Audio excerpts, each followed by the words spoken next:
The second annual NACDS Total Store Expo is in the great city of Boston. Highlights from day one coming up next on NACDS-TV.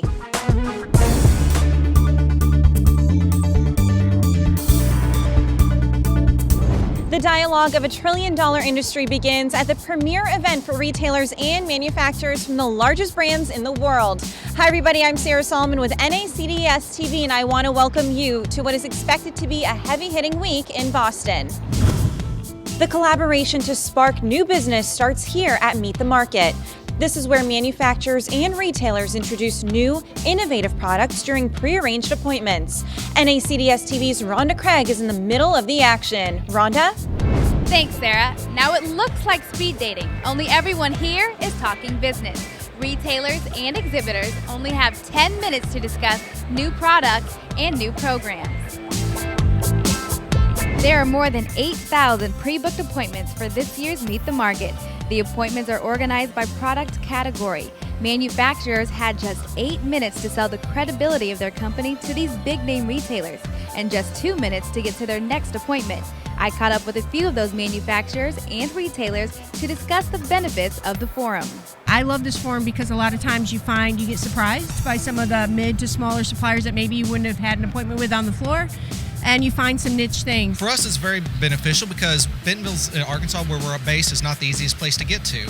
So when you talk about a small vendor that may not have the funds to travel to see us, for them to come here and see everyone, it's just a great experience for all involved. Retailers from more than 100 companies and manufacturers from more than 400 companies attended this year's Meet the Market. Networking is a major part of NACDS, but it's only one piece of a larger puzzle. NACDS-TV's Sarah Solomon has more on Saturday's Insight Sessions. NACDS is where business gets done, but it's also where industry professionals come to gain new insight into the latest trends to hit the market. Insight sessions like this one, led by Leader of Strategy for the Swanson Group, Dan Mack, are key to continued growth for companies across multiple functions.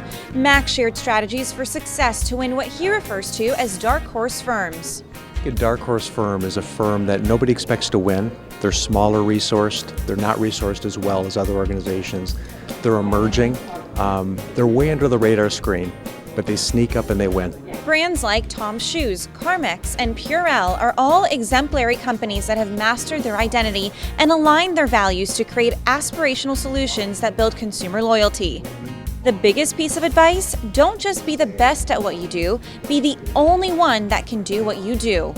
The best organizations are those who embrace honest feedback from consumers, seek out advisors from third-party agencies and retailers in an effort to co-create a better sales experience. I think understanding your identity, your personal identity, your corporate identity, and actually creating a set of products and a culture that really enables that, that's really distinct. And I think it's that idea of tapping into your most authentic corporate self.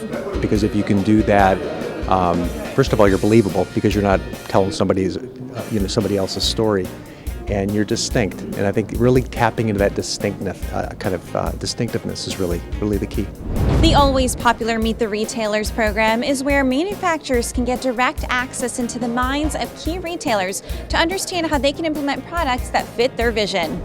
A common theme across the board for key retailers this year: health and well-being. Exciting time for all of us. We're all just so proud of the decision and the impact that it's going to have on our patients' lives. CVS Caremark is also pushing health initiatives by adding programs like Fit Choices to the grocery and snacks area. This program provides consumers with healthy, gluten-free options to improve diet. The popular retail pharmacy has no plans on slowing down. Another key retailer playing a major role in wellness is Wakefern Food Corp and ShopRite. The store's turnkey wellness program provides consumers with screenings, weight management programs, diabetes programs, and more. The goal is to experiment directly with consumers by providing total store solutions in a one-stop shop experience. We've clearly defined who we are, and it's not just a ShopRite purpose, but it's a ShopRite Wakefern purpose, and caring deeply, helping people eat well and be happy. It's such a simple statement, but it really embodies who we are.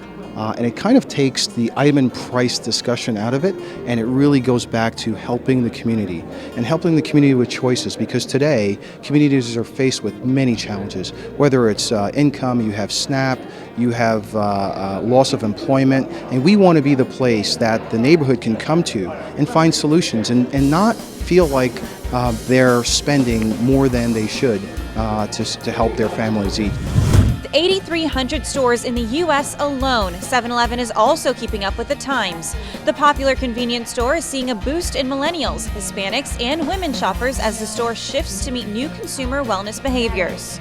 A couple things we're doing, working with key partners to develop new products that are better for you, either gluten-free, low-fat, low-sodium, etc., highlighting key trends, but also building out our over-the-counter drug and wellness and supplements programs as well. The content delivered today from both retailers and manufacturers is only the beginning. There is still so much more business and education to get to throughout the next few days. So make sure you stick with us here on NACDS-TV as we do some in-depth interviews with key industry players. For now, I'm Sarah Solomon with NACDS-TV. Thanks for joining us.